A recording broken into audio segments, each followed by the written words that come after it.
Oh no, I'm a dweller sometimes. Are you really? I really do have to like pull myself out of some spiraling. For sure. Miguel, it's always a pleasure when you stop by. Man, it's a pleasure to join, man. What's up? I'm good. How you feeling? I feel good. Album just dropped. Mm-hmm. I've already gotten such a tremendous amount of like just insightful and meaningful comments on the songs that we are putting out leading into the album. Right. And it's probably been a good indication of I did exactly what I was hoping. Mm-hmm. The music, it did what I was hoping it would do. So I'm really just kind of absorbing and resting as much as I can, because I can imagine. I know it's gonna just get more busy. Absolutely. Well, you know what's interesting? I ask people all the time, whenever you put out a song and the intent behind the song to make people feel a certain type of way. So it has to feel good when you hear that someone got the intent of the song and like, you know what I'm saying? I'm like, oh, thank God.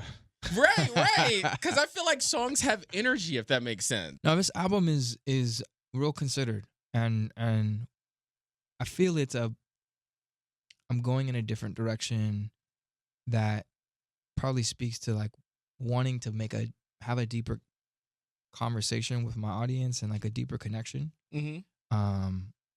Approaching the album and the work with the intention of like, let me be a human being with you, and like this is my experience and this is how I feel about it, and find my audience that wants to listen to me for that. It's been really encouraging to find that kind of conversation happening around the music, because I've been blessed to have big songs and to write big songs and songs that have stood the test of time, which is a blessing in and of itself. But you know, a big song and how relevant that is, it's relevant for a time, you know, and it doesn't mean that the audience is like locked in with you. And this album is about locking in with my audience and them being able to lock in with me and who I am. And so I've been really happy and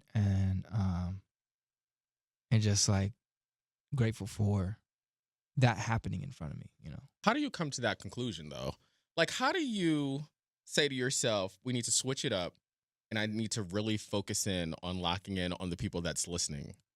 Man, when you write a song that becomes a hit and you see how people respond to it, and then eventually it hits the height at the charts, and then it fades out just like all things, and then other songs come and what happens, and it's easy to lean into how that feels, because it's a tangible, it affects your bottom line, it affects like, you know, how relevant you are in the media, how blah blah blah. It's easy to kind of like start to aim for that feeling, and it's dangerous. It became dangerous for me to in a way that I was valuing myself or putting my value in the hands of the success of my work. It's like chasing a dragon too. Yeah, it's definitely a different kind of. It's a it's a gratification that is outward. Yeah. You know, it's something that, you know, I think we've seen in many iterations across time for artists of all mediums. You know, it can be something that you chase that's not healthy, and I'm not putting extras on it, but I just don't want that experience. You know, I prefer actually to build a real relationship with my audience who's going to want to be there for all of the ways that my creativity may proliferate, whether it's a big song or if it's a personal song or it's a whatever, they're there for me. Maybe that's not the best way of describing that, but no, I know exactly. You know what I mean? Yes. Yeah. You're making sense. Listen, it's making a whole lot of sense. You just arrive at it in the way that you want to have an audience that's really there for you and not just for your big moments. So when you are essentially as an artist chasing those big moments and those big hits that go viral and that will be played, you know, every 10 minutes on a radio station, do you feel like as an artist you end up losing a part of yourself because you're chasing those moments and not staying true to the art, if that makes sense? I will say that I've never done that. The one thing I I've never done is not held the integrity of what I think is important about music. And I think it's honesty and emotionality. Even when I'm saying I just want a quickie, you go back to my first album, that's a point of view and a real point of view at that time in my life. It's off the cuff and that's real. And I think that's what art is supposed to be at its core. So I've never given up my creative control. I've never given up or sacrificed that. But I think the intention now is a much more sustainable one. Right. It's one that's about just giving the kind of insight that builds a relationship with my audience that's bigger than a song. And it's about the human being and my point of view as an artist, regardless of how that manifests. Because that point of view is in the work. It's like they're really tapping into you and who you are as an artist and the emotion that you put when recording and writing the song. Yeah. I think we find ourselves in our favorite artists. We find a part of ourselves, we find a part of what we want, and we find that we may have similar, like we lock in on their values or their objectives, their aspirations, and the symbol that they represent. And I think my work now is about those things, Did you just see a click in my head? Yeah. I think in your face. You're like, Yeah. I think you're 100%. Because looking back on like favorite, yes, I think you see a lot of like not who you are as a person, but just like a lot of similarities in your favorite artist, and I think that's what essentially grabs you to that person. You know what I mean? Oh, I see the world like that too. Right. Or I feel that too, or I felt that too. Our favorite art and artists, they speak for us in a lot of ways. We find ourselves in their details, Which is wild. It's almost not necessarily they're our mouthpiece, but essentially that becomes the case. Yeah, I think I do think the purpose of art is to kind of voice what we all or what we're feeling for us, or we find our voice in the work. What do you feel like was your most difficult part in creating this album? Difficult part of the album, finishing. Really? Are you just someone who's constantly going back and tweaking it to see like, I should have did this differently? This sounds different doing like this. We could definitely do that forever. It could keep going. But finishing took a long time because trying to summarize 8 years in a way that feels cohesive, it's just a challenge. Which is probably why I'll never wait this long ever again, ever. I think it would have to be like, and this is the truth.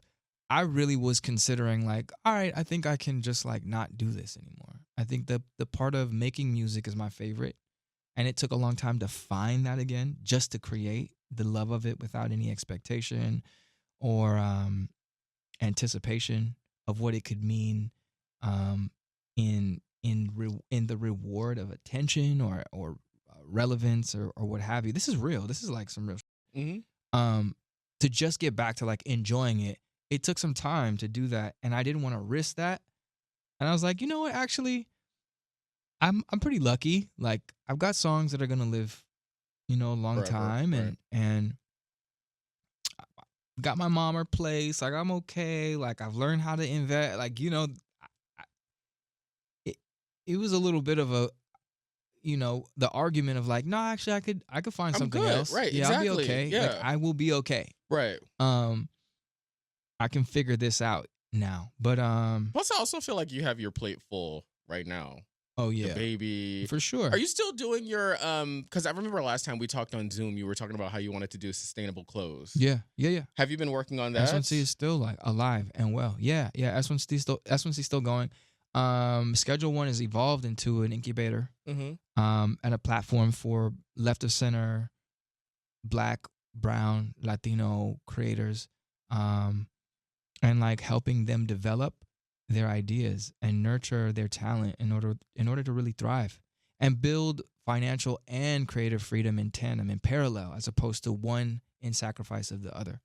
So it's bigger than just a brand now, Mm-hmm. or a clothing brand. It's a platform to kind of help develop and realize stories that need to be told.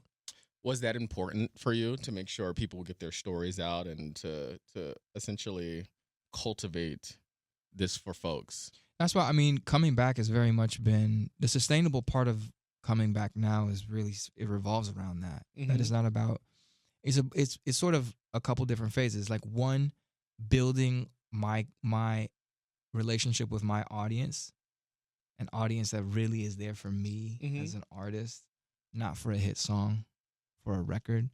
And then, like, being able to kind of funnel attention and capital, um, to the next generation of storytellers that deserve to be developed and their stories told. I think I got tremendously lucky, and I had development along the way, inadvertently. Yeah. It's like some of that was just like bumping my head or making mistakes. And what I'd love to do in the next 10 years is like help that next generation of artists not make the same mistakes, make their own mistakes, make new ones and learn from them, but with the kind of nurturing and development that great ideas deserve and require.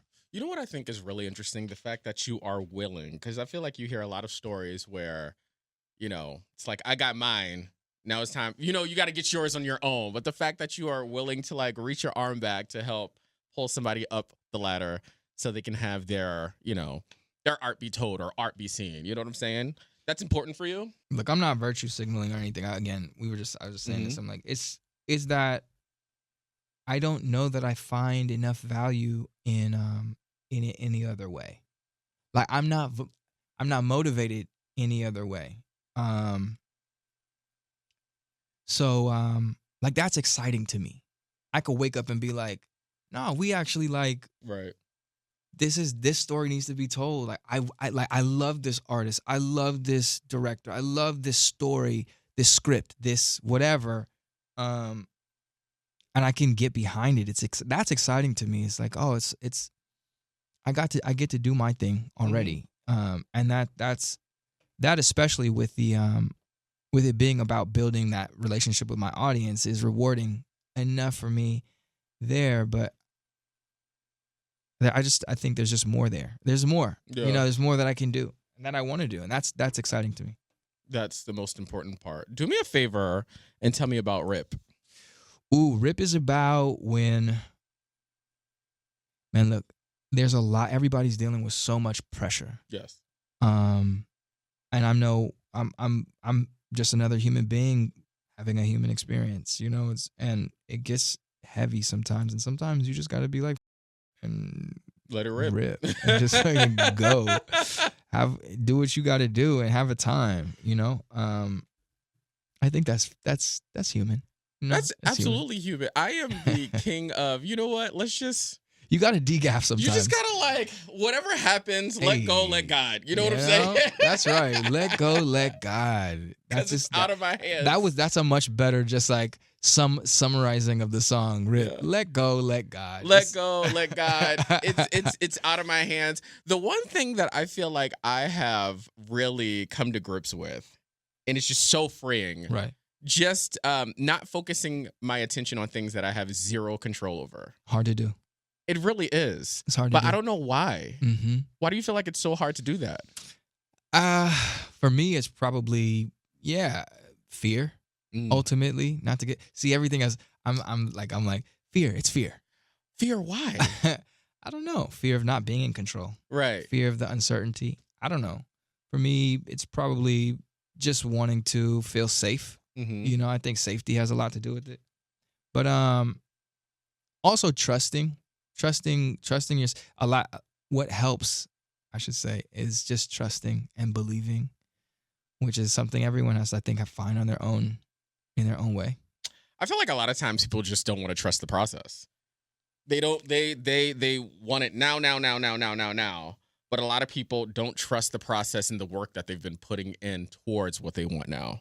Yeah, it's hard to do. It's really hard to do, especially when it's a first time. When you're doing something for the first time, there's a lot of faith and also like delusion that's involved. It's just a part of it. You have to really be so locked in on what you're seeing and how you want to feel that it could look delusional because it is against the odds. You know what I mean? It is like likely, like not, it's very unlikely, you know, that whatever you're imagining is like hasn't been done before, or, you know, it's going to come with a lot of everything comes with adversity. Also, I think it's also a mindset thing because you said unlikely, but I always have the conversation and say, why not me? Why not Miguel? Why not? Why not? I love that actually. That's a hard way to just switch it. Just be like, well, why not? Why can't it be? Yes. You know, it's a way better.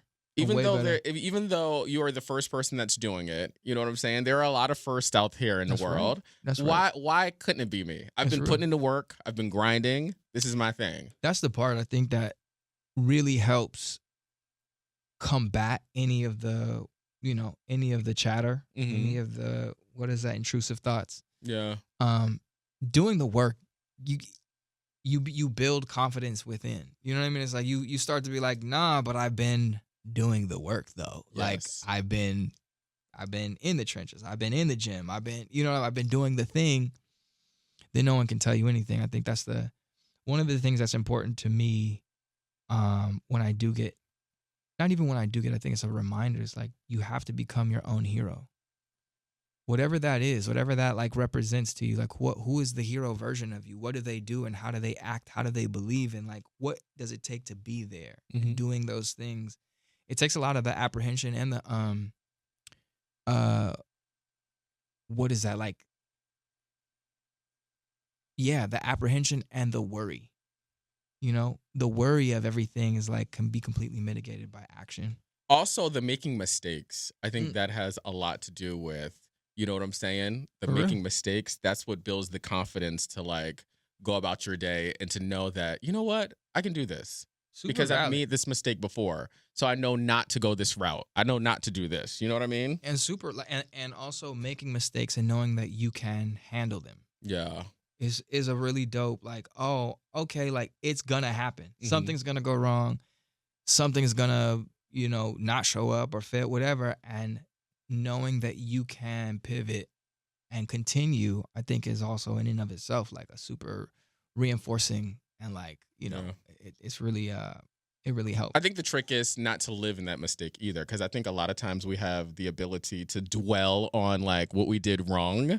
And I think that almost jacks us up a little bit too. Oh no, I'm a dweller sometimes. Are you really? I really do have to like pull myself out of some spiraling for sure. Do you call someone? You journal? Like how do you get out of the spiral? Ooh, for me, it is get to the work. Okay. When I start to get too in my head, I'm like, all right, you got to do something. Go. What is the thing that you're worried about, and what is an actionable thing that you can tangibly do to sort of like go, but I'm finding an answer. I'm finding a solution. For me, it's like the action. Also, I've unrelated, but I didn't know that there are like, you know how there's like love styles. There's like styles in love. There's also love languages. Love languages. And then there's also like apology languages. There is. Yeah, I didn't know that. But I say that because I realize for myself it's the same across all. So like I'm an actions kind of person. For apologies, same thing. It's like it's not a real apology unless I have a sense of that you're gonna take a different action. Correct. So even for myself, I gotta go, okay, well, I feel not so sure about this. What's my action? What's the action? That's how I get out of it. Because you can tell somebody, I'm sorry all day, but until your actions match you being, I'm sorry. Out of here. Exactly. Until you actually be like, well, I realized I did this and that this felt like that. So next time I'm going to do this. Correct. Oh, I'm like, okay, bet. Thank you. Next time I got you. Exactly. Next time I'm not going to do that. That's my fault. Listen, with my friends, my family, I'm like, oh, so what I'm hearing you say is that I did this and that it felt like this. You know what? I'm really sorry. Next time this happens, what I'm going to do is A, B, and C. Do you like to be seen and heard though? Mm-hmm. Like that's your thing, like big time. I'm seen, I'm heard in an apology. Yeah. Like I'm so sorry that I did this. Can y'all tell I've been doing therapy? I've been learning. I'm really learning here. Wait, what's your birthday? It just passed. Happy belated birthday. Thanks. What are you, a bro. Libra or a Scorpio? I'm on the cusp, but I relate to both. But Yeah. Scorpio, I think, is The how I official lead. sign. Yeah. Yeah. Yeah. Definitely water type vibes. Yeah. Same. Yeah. I love How that. about you? What's your sign? Pisces. Pisces. Let's go. That's right. You're the cooler of the two, straight up. I know, because the Cancers will just break down and cry for every Jesus Christ, the hell you crying for now? Especially to a Scorpio, you'd be like, get up, come on, man, let's go. I know. Let's go. Come on. Meanwhile, we're over here plotting your demise because we're Pisces. I try my best now. Oh my gosh, I try not to lean in that direction. But, I mean, sometimes you get caught up just a little bit. Yeah. We're only human. We're still, only human. the stinger will come out. You'd be like, exactly. God damn, Miguel, you didn't stung me. I didn't even see that one coming. It's real though. So the album, the song, what else are you working on? So S1C.LA is kind of is the endeavor that I'm developing or really focused on, not developing. Mm-hmm. But again, man, Black, Brown, Latino voices, storytellers across all mediums, helping develop those stories and those talents to kind of really carve their own creative freedom and their financial freedom in tandem. Or in parallel. Mm-hmm. My next 10 years is S1C.LA. Yeah, it'll be on behalf of, creating a place where these stories are known to really come to fruition and are like viable. Yeah. I think we've seen a lot of the same stories told across mediums from Black, Brown, and Latino, creators. We've all seen the padre in the story. We've seen the gangster. You know what I mean? We've seen a lot of the same stories over time. I feel like new stories need to be told. I think telling new stories creates more understanding and humanity. I think we need more of that. Absolutely. We need more understanding and humanity. Especially right now. In the work. So yeah. Because people are cutting the hell up. Bruh, right now. It's ridiculous at this point. We're starting to we're seeing a lot of uncertainty and a lot of inhumane decisions being made. I agree. And so the work, I think that is important to do as artists, I think, is to create things that bring people together, and help erase whatever divisions that we feel, give us the right to make inhumane decisions, to do things that are inhumane. Holding each other accountable through art, I think, is important. Absolutely. Well, it is always a pleasure. Thank you so much for my pleasure, man. Coming Didn't in, make it too heady. Chatting it. I love a good therapeutic interview. Yeah, let's go. Well, it's my thing. I kid you, ask them. It's like come on, sit on it. I need a couch in here, and we need. That's to that would actually go crazy. Right. If it was a couch and we did, that might be it. I'm just that saying. Might be it.